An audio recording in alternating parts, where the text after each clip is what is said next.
નમસ્તે વિદ્યાર્થી મિત્રો, પ્રવીણ સર યુટ્યુબ ચેનલમાં આપ સર્વેનું હાર્દિક સ્વાગત છે।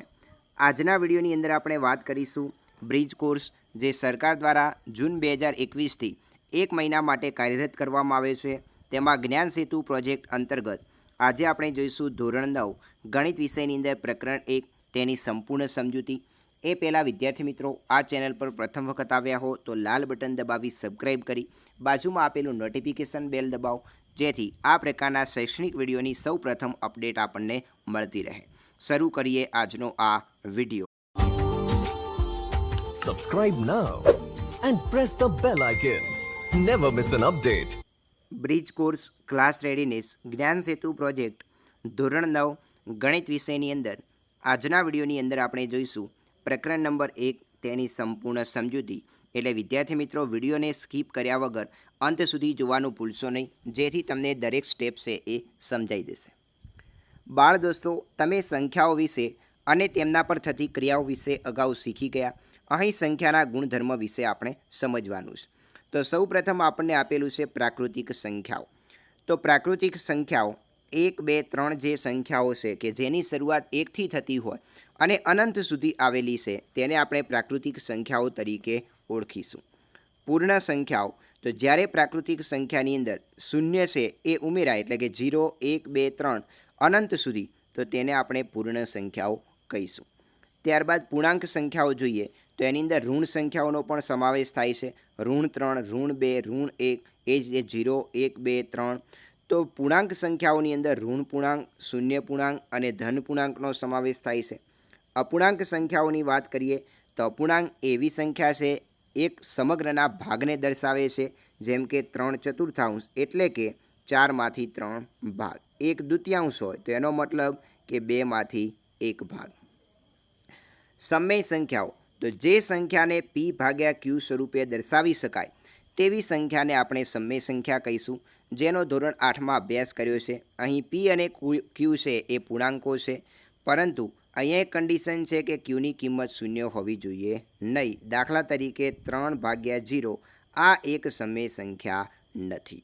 અહીંયા p અને ક્યુની કિંમત ઋણ પૂર્ણાંક અથવા તો ધન પૂર્ણાંક હોવી જોઈએ। સમય સંખ્યાઓના સરવાળા, બાદબાકી અને વિરોધી સંખ્યા જોઈએ તો સરવાળા કરવા માટે આપણે એક ઉદાહરણ આપ્યું છે 2/5 વત્તા -3/4। તો સૌ પ્રથમ આપણે બંનેના છેદ સમાન કરવા માટે 5 અને 4 છેદમાં છે એમનો લસા લઈશું, તેમનો લસા 20 થશે।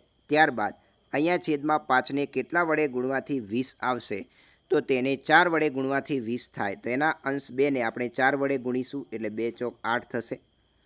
ત્યારબાદ અહીંયા છેદમાં 4 છે તેને 20 લાવવા માટે 5 વડે ગુણવા પડશે, તો પરિણામે તેનો જે અંશ 3 છે તેને 5 વડે ગુણીશું એટલે 3×5 = 15। હવે લસા સમાન થાય છે છેદમાં 20, તો ઉપરનાનો સરવાળો કે બાદ બાકી કરીશું તો પ્લસ માઇનસ છે એટલે -8 - 15/20 બરાબર -7/20। આ રીતે વિદ્યાર્થી મિત્રો ઉદાહરણ 2 છે એ પણ તમને આપેલું છે, એમાં પણ 8 અને 4નો લસા લઈ તમારે પ્રેક્ટિસ કરવાની છે। ઉદાહરણ 3 પણ તમે એ મુજબ સમજી શકશો। હવે જોઈએ સમય સંખ્યાઓના ગુણાકાર અને ભાગાકાર। વ્યસ્ત સંખ્યા કોને કહીશું? જે બે સંખ્યાઓનો ગુણાકાર 1 થાય તે સંખ્યાઓને પરસ્પર વ્યસ્ત સંખ્યાઓ કહે છે। એનું ઉદાહરણ આપ્યું છે કે 9/2 ગુણ્યા -7/4। તો આની અંદર આપણે શું કરીશું? બંને અંશમાં જે છે તેનો ગુણાકાર કરીશું એટલે 9 ગુણ્યા -7 અને છેદમાં 2 ગુણ્યા 4 બંનેનો ગુણાકાર કરીશું। તો અંશનો ગુણાકાર 9 × 63 પ્લસ માઇનસ -63 અને છેદનો ગુણાકાર 2 ગુણ્યા 4 એટલે 8। એ જ રીતે તમે અહીંયા ઉદાહરણ 5ની અંદર જોઈ શકો છો 9/2 વત્તા -7 ગુણ્યા -7/4। તો સોરી ભાગ્યા -7/4। તો અહીંયા તમે જોઈ શકો છો કે વચ્ચેનું ભાગાકારનું ચિહ્ન દૂર કરવા માટે તે ગુણાકાર કર્યો છે એટલે આ સંખ્યા ઉલટાઈ જાય છે, એટલે -7/4 છે તેનો અંશ અને છેદ ઉલટાઈ જાય એટલે એ સંખ્યા થઈ જશે -4/7। હવે બંને અંશનો ગુણાકાર 9 ચોક 36 અને 2 × 14 તો -18/7। તો અહીંયા તમે જોઈ શકો છો કે -7/4 અને 4 - આ બંને એકબીજાની વ્યસ્ત સંખ્યાઓ છે। સમય સંખ્યાઓના ગુણધર્મો જોઈએ તો એક સંખ્યા જૂથ પ્રાકૃતિક, પૂર્ણ, પૂર્ણાંક, અપૂર્ણાંક કે સમયમાંથી 2 કે તેથી વધુ સંખ્યા પસંદ કરીએ આ સંખ્યાઓ પર સરવાળા બાદબાકી ગુણાકાર ભાગાકારની ક્રિયાઓ કરતાં પરિણામ સ્વરૂપે તે જ સંખ્યા જૂથની સંખ્યા મળે તો ત્રિક્રિયાઓ માટે સંવૃત છે તેમ કહી શકાય. જેમ કે આપણે પહેલી ઉદાહરણ જોઈએ કે -2 ને 5 લઈએ, તેમનો સરવાળો કરીએ -2 + 5 તો 3 મળે છે, એ પૂર્ણાંક છે. એમની બાદબાકી કરીએ -2 અને -5 તો -7 છે. એમનો ગુણાકાર કરીએ તો -2 × 5 એટલે -10 અને ભાગાકાર કરીએ તો -2 પંચમાંશ છે, પૂર્ણાંક નથી. તો અહીંયા આપણે એમ કહી શકીએ કે પૂર્ણ સંખ્યાઓ સરવાળો બાદબાકી અને ગુણાકાર માટે સંવૃત છે, પરંતુ ભાગાકાર માટે બે પૂર્ણાંક સંખ્યાઓનો ભાગાકાર આપણને પૂર્ણાંક સંખ્યા મળતી નથી, એટલે કે ભાગાકાર માટે સંવૃત નથી તેમ આપણે કહી શકીએ. સરવાળા વિશે સંવૃતતા જોઈએ કે બે સમય સંખ્યાઓ 3 અષ્ટમાંશ અને -5 તૃતીયાંશ માટે જોઈએ તો અહીંયા 8 અને 3નો લસા 24 થશે. ત્યારબાદ 8ને 3 વડે ગુણવાથી 24 મળશે, એટલે 3 તરી 9 અને 3ને 8 વડે ગુણવાથી તો 5 × 8 = 40. ત્યારબાદ લસા સમાન છેદ સમાન થાય છે તો 9 + -40 / 24 -31 / 24 એ પણ સમય સંખ્યા છે. આમ સમય સંખ્યાઓ સરવાળા વિશે સંવૃત છે એમ આપણે કહી શકીએ. બાદબાકી વિશે પણ સંવૃત છે, એ પણ તમે આ ઉદાહરણની મદદથી વિદ્યાર્થી મિત્રો સમજી શકશો. એ જ રીતે ગુણાકાર માટે જોઈએ તો 3 અષ્ટમાંશ ગુણ્યા -5 તૃતીયાંશ, તો બંને અંશનો ગુણાકાર કરીશું તો 3 × 5 એટલે -15 અને 8 તરી 24, તો જે સમય સંખ્યા છે. પણ ભાગાકાર વિશે સંવૃતતા આપણે જોઈએ તો 3 અષ્ટમાંશ ભાગ્યા -5 તૃતીયાંશ, તો અહીંયા ભાગાકારનું ચિહ્ન દૂર કરવા માટે આપણે સંખ્યાને ઉલટાવીશું એટલે 3 ભાગ્યા -5 થશે. 3 તરી 9 અને 8 ગુણ્યા -5 એટલે -40, તો -9 ભાગ્યા 40 જે સમય સંખ્યા છે. આમ આપણે કહી શકીએ કે ગુણાકાર અને ભાગાકાર વિશે પણ સમય સંખ્યાઓ સંવૃત છે. આ જ રીતે તમારે આમની પણ ચકાસણી કરવાની છે કે આ સંખ્યાઓ ગુણાકાર અને ભાગાકાર માટે સંવૃત છે કે નહીં. ત્યારબાદ ક્રમનો ગુણધર્મ.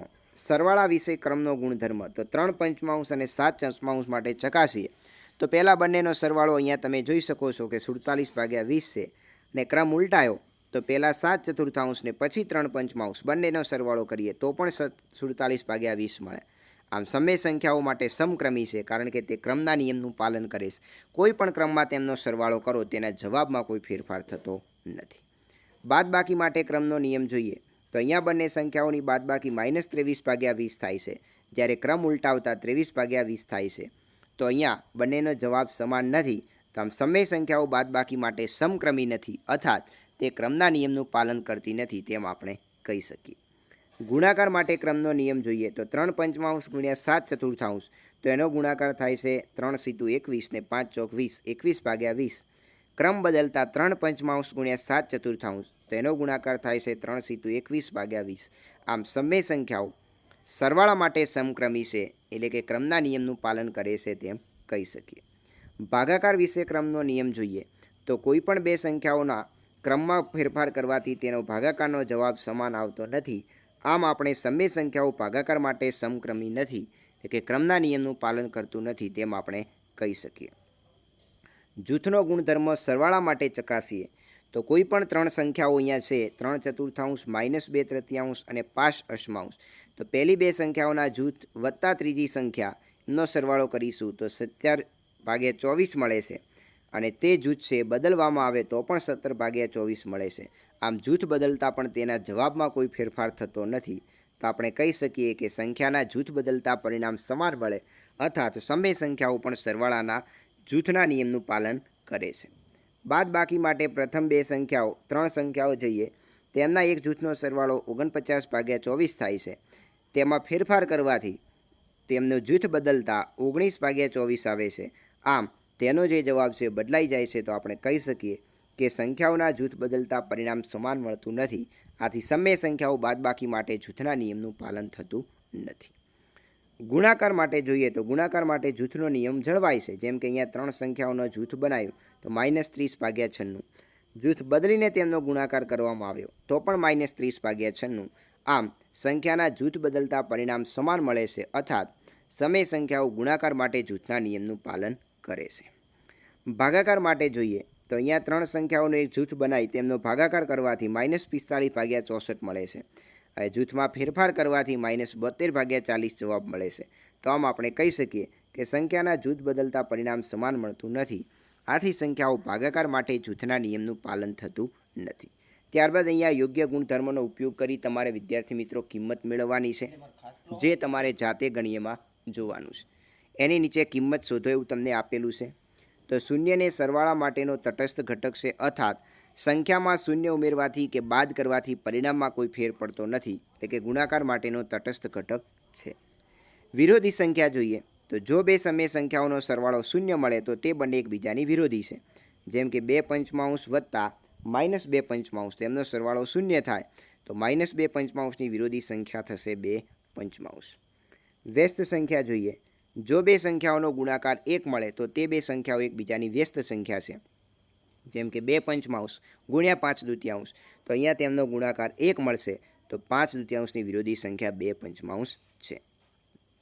સમય સંખ્યા માટે ગુણાકારનું સરવાળા બાદબાકી પર વિભાજન, તો a કૌંસમાં b વત્તા c બરાબર ab વત્તા ac તથા a કૌંસમાં b માઇનસ c તો ab માઇનસ bc. એનું ઉદાહરણ પણ અહીંયા આપેલું છે. ત્યારબાદ જાતે ગણીએ વિદ્યાર્થી મિત્રો, તમારે 100 પ્રયત્ને ગણવાનું છે. સમય સંખ્યાનું સંખ્યા રેખા પર નિરૂપણ કરવાનું છે. જે પણ તમે ધોરણ 8ની અંદર ભણી ચૂક્યા છો એ મુજબ તેને તમારે સંખ્યા રેખા પર દર્શાવવાની રહેશે. ત્યારબાદ સમય સંખ્યાઓ વચ્ચેની સમય સંખ્યાઓ લખવાની છે. તેમાં a વત્તા b ભાગ્યા 2 વાળા સૂત્રનો ઉપયોગ કરીને તમે લખી શકો છો. આ પણ વિદ્યાર્થી મિત્રો તમારે જાતે પ્રયત્ન કરવાનો છે. ત્યારબાદ જોઈએ તો પ્રકરણ 2, એની ચર્ચા નેક્સ્ટ વિડીયોમાં કરીશું. એ પહેલાં વિડીયો ગમ્યો હોય તો તેને લાઇક કરી તમારા સાથી મિત્રોને લિંક શેર કરો. Thank you.